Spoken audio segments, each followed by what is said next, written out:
everybody, I'm here with another website. This one is called rastabator.net. I think this is a great tool for teachers to have. So what it will do is you'll take any image and then turn it into these huge poster size images that you can put onto the wall. So as you can see from the rotation of these images, they're basically just images that you can find, and then it'll post it on the wall. So as we get started here, basically you need to then enter your image through here. This site will only take any images that are 20 megabytes or smaller. So anything bigger than that is going to say error message for you. Before we get started though, I want to give a kind of a disclaimer.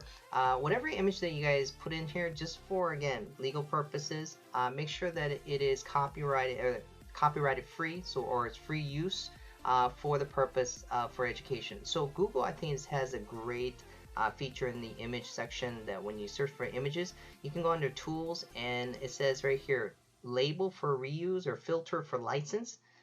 Click on label for reuse, even for any of these, I think, non-commercial use with modification, but I just put label for reuse, and what that's going to do is generate images that were basically free to use, and you can use it in order for your classroom projects. There's other places that you can go, search engine for places that you want to look for, like maps specifically. So places like Maps Wire has great vector images of maps of the world, continent, and some countries, and they're adding more. If you can't find some of the images, there's some other sites called the one known famous Pixabay. There's other ones called Pexels, and there's another one called Unsplash, and you can find copyright free images that you can use for your projects. But anyways, when you download these images, make sure that legally you can have them in to use. So going back to the Rastabator, so once you have downloaded the image, you can go ahead and hit browse. So go into the actual area that has your image. So click on this, there it is. And so I clicked on an image. I'm going to click on the map first. Let's click on the map one. And it's a JPEG file. And you need to make sure that it is a JPEG file, I believe. And this is the one that it will work with. So you can't put a PDF file in there. So when it rastabates, it will give you an image quality. And you have this kind of a makeshift person to give you a scale of how big the poster is going to be. So you have options here. You can choose the paper, which size or which one you want according to paper size that you want to use. You can also change the paper to portrait or landscape mode. So as you can see, it changes the scale as well. So you can choose which one you want.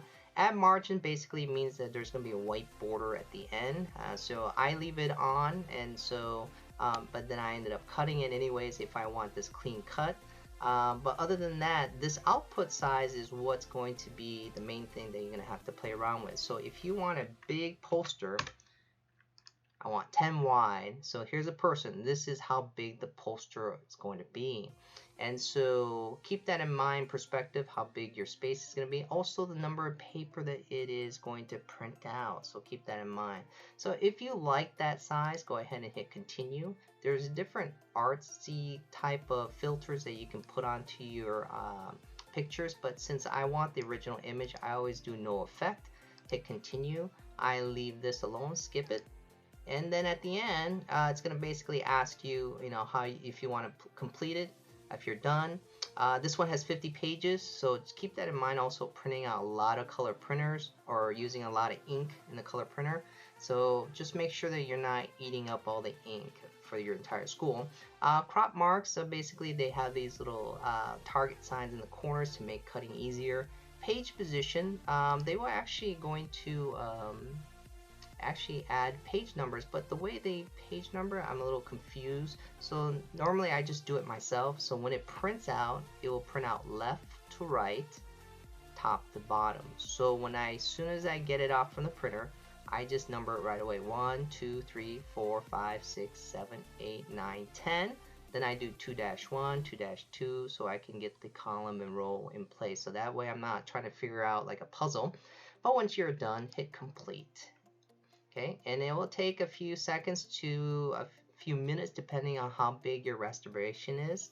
So if it's a large file, so I have had poster size as big as 160. Go ahead and open it up first.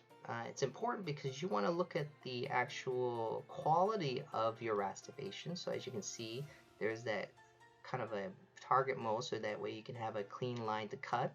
And so what I'm looking for is just to see clarity of the poster. So if I look at here before I print it out, I'm going to look at some text. So let me see if I can find some text. Here's some text. So I can live with that. So this is something that's clear enough that you can read.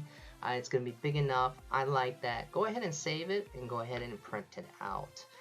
So basically this is what the program does. If you don't like it, let's say the image quality is really fuzzy, go ahead and hit the modify your rastivation and go all the way back to the beginning, and then instead of 10 you're like, that's too fuzzy, just go back to 5 and it will change it back to the quality, and go ahead and do it all over again. Hit continue, and then as you can see 15, and so I want to show you the quality of that same poster. As you can see, and as it pops up, there we go, and then I'm going to open this up, and as you can see, the image quality is much better. So if you like the image quality to be clear, go ahead and use less paper. If you want it to be bigger but you don't mind the fuzziness, then go ahead and use the other one.